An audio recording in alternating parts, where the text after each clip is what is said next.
लक्ष्मी माता ने राजा बलि से क्या मांगा? भक्त प्रहलाद के पौत्र राजा बलि यज्ञ कर रहे थे।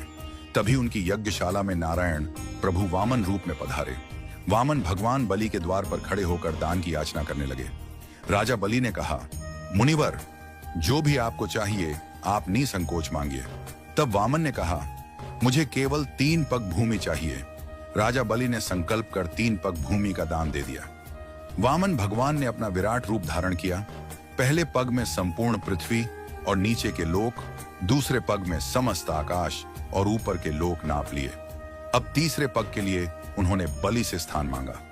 राजा बलि ने श्रद्धा पूर्वक अपना सिर आगे कर दिया। भगवान, अपना तीसरा पग मेरे सिर पर रख दीजिए। वामन भगवान बलि की इस भावनापूर्ण भक्ति से प्रसन्न हो गए। उन्होंने बलि को आशीर्वाद दिया, हे बलि, आने वाले मनवंतर में तुम इंद्र बनोगे। तब तक सुतल लोक में निवास करो और मैं स्वयं वहां तुम्हारा द्वारपाल बनकर रहूंगा। वामन भगवान बलि को लेकर सुतल लोक चले गए।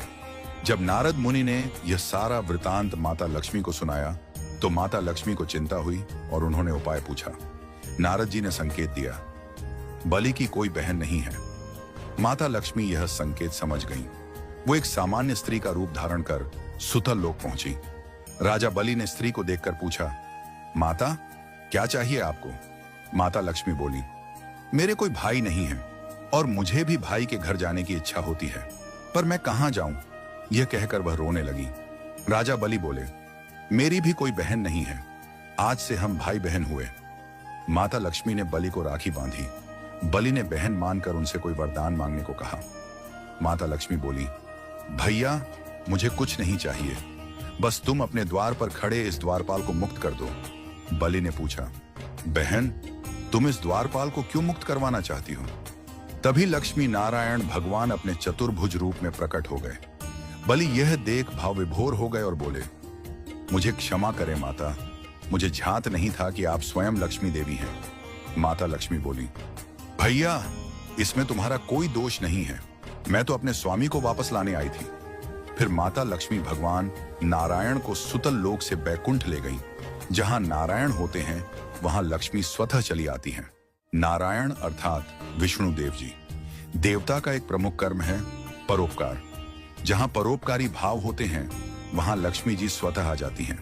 परोपकार एवं दान देने की भावना रखने वाले नारायण स्वरूप राजा बलि के घर स्वयं लक्ष्मी जी पधारी।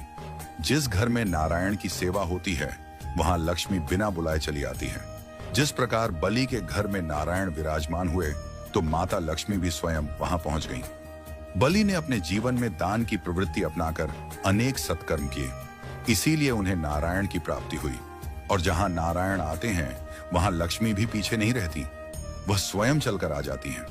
इसलिए दान जैसी पुण्य प्रवृत्ति को अपने भीतर जगाओ। याद रखो, दान तभी फलीभूत होता है जब वह नेक कमाई से किया गया हो। भ्रष्टाचार की कमाई निष्फल ही रहती है।